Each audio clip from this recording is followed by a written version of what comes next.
Cartoon story करती तो एक पढ़ाई। अरे दवाई खत्म हो रही है, कोई है जो लेकर आएगा? तभी बड़ी बेटी रिया आ जाती है। हाँ पापा, ये रही आपकी दवाई। अभी खत्म होने में वैसे 2 दिन बाकी है। 2 दिन पहले ना बोले तो कौन सुनेगा? चिल्लाना तो पहले से पड़ता है ना कि सामान खत्म है। अच्छा जल्दी से छोटी चाय बना दे दीदी के लिए। जी माँ। और हाँ, पकोड़े तल लेना, बारिश का मौसम है, मजा आ जाएगा। मैं बाजार से आलू ले आती हूँ माँ, खत्म हो रहे हैं। घर का सारा काम बिल्कुल परफेक्ट चल रहा था। दोनों बेटियां पढ़ाई के बाद नौकरी कर रही थी और छोटी पढ़ाई, पिता की पेंशन और अपना मकान। लेकिन पास की कमला चाची। और रियासिया की माँ, तुम लोगों को कितने सालों से देख रही हूँ, परेशान ही देखा। भगवान एक बेटा दे देता तो। अब किसी जन्म का कर्म खराब रहा होगा चाची, जो लड़का नहीं हुआ। वैसे काश एक लड़का हो जाता। पास छोटी बैठकर पढ़ रही थी। वो माँ की बात सुनकर किताब बंद कर देती है और खिड़की में खड़ी हो जाती है। खिड़की के बाहर रवि, जो कि पास ही में रहता है। अरे छुटकी, क्या सारा दिन किताब में नजर गड़ाई रहती है? मैं नकल करना सिखा दूंगा, तू आराम से पास हो जाएगी। आजा, चलना, सब बाहर खेल रहे हैं। तू तो लड़का है, फिर पढ़ता क्यों नहीं? तेरे सर पर तो माँ पिता की जिम्मेदारी भी है ना। कैसी बात कर रही है यार? जिम्मेदारी मेरी नहीं, पिता की है। पिता की क्या जिम्मेदारी, बता। देख, माता पिता लड़की की शादी के लिए पैसा जमा करते हैं, उसकी शादी कराते हैं, उसे पढ़ाते भी है ना? हाँ, वो तो सभी माता पिता करते हैं। क्या लड़की की शादी नहीं करते? उसकी भी तो करते हैं ना। हाँ करते हैं, लेकिन क्यों, कैसे? सुन, वो लड़के को पढ़ाते हैं इसलिए कि वो बुढ़ापे का सहारा बनेगा। शादी करते हैं कि उसकी बीवी आकर घर संभालेगी। लेकिन बेटियों के लिए कोई स्वार्थ होता है? नहीं ना। तभी तो पैदा होते ही मुंह बन जाता है। अब तू सोच, तू किसी के घर जाए और वो तुझे देखकर मुंह बना ले तो कैसा लगेगा? वो तो पागल होते हैं। बेटियां जीवन भर माँ बाप के लिए सोच ले, लेकिन फिर भी वो उसे अपना नहीं मानते। बेटे दिन रात निखट्टू बने रहे, लेकिन उम्मीद उन लोगों से फिर भी बहुत होती है ना? चल छोड़ना, तू ये बता कि किस जिम्मेदारी की बात कर रहा था तू पिता की? अरे यही कि अगर बेटे को बुढ़ापे का सहारा और रिटर्न के रूप में देख रहे हैं तो इन्वेस्ट भी तो अच्छा करना चाहिए ना। छुटकी समझ जाती है कि समाज की सोच क्या है और चाहे जो हो जाए उसे किताब बंद नहीं करनी। तभी वहाँ बड़ी बेटी आ जाती है। माँ, अरे ओ माँ, ये ले मिठाई खा ले। क्या हो गया? लड़का पसंद आ गया क्या कोई?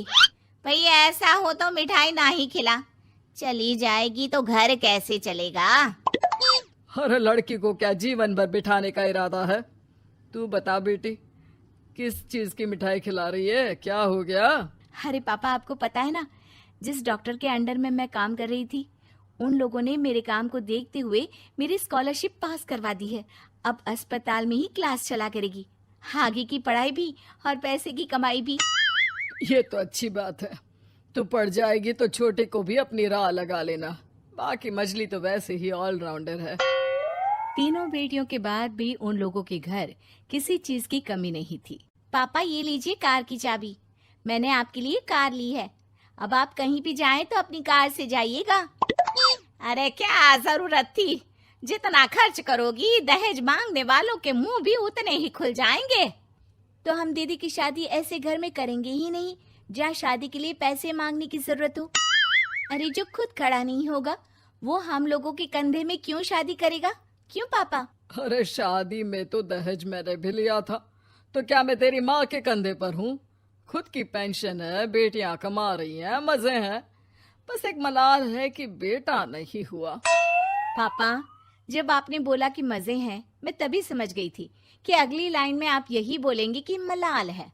कोई बात नहीं पापा, फिलहाल आप ये कार लेकर घुमाओ। माँ तुम भी जाओ पापा के साथ।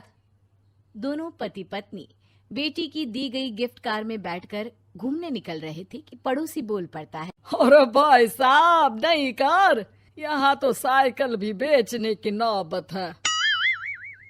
नजर ना लगाइए भाई साहब, जीवन में कार का सपना पूरा होना हम लोगों के लिए तो बहुत बड़ी बात है। हाँ हाँ, लाखों की कार हम हजारों की कमाई वालों के लिए कहाँ मुमकिन थी, ऊपर से तब जब कोई बेटा भी नहीं है। वैसे भाई साहब, आपकी साइकिल बिक क्यों रही है? भगवान की दुआ से तो आपके 4 लड़के हैं। हाँ हाँ, आपको तो हेलीकॉप्टर से घूमना चाहिए। और खाक हेलीकॉप्टर भाई साहब, अब क्या छुपाना, 2 लड़के तो कुछ कमाते ही नहीं, सारा दिन टीवी मोबाइल में लगे रहते हैं। और बड़े 2 जो किसी तरह जिम्मेदार बने भी हैं, बहू के कहने पर 1 पैसा हम लोगों को नहीं देते, ना इज्जत है ना मान सम्मान। हाँ भाई साहब, भाभी बता रही थी, बहू के होते हुए भी नौकरानी की तरह सारा दिन लगी रहती है घर के कामों में। आप किस्मत वाले हैं भाई साहब, जो बेटियां घर के साथ साथ बाहर का काम भी पूरी जिम्मेदारी से संभाल रही हैं। हाँ वो तो है, लेकिन कब तक? एक ना एक दिन तो ससुराल निकल जाएंगी, फिर तो वही हम दोनों और वही पेंशन। आप लोग भी कौन सा संजीवनी बूटी खा कर आए हैं। चलिए चलिए जाइए, नई कार का मजा लीजिए। अच्छा ऐसा करते हैं, मेरी बहन के घर चलते हैं, काफी वक्त हो गया है मिले।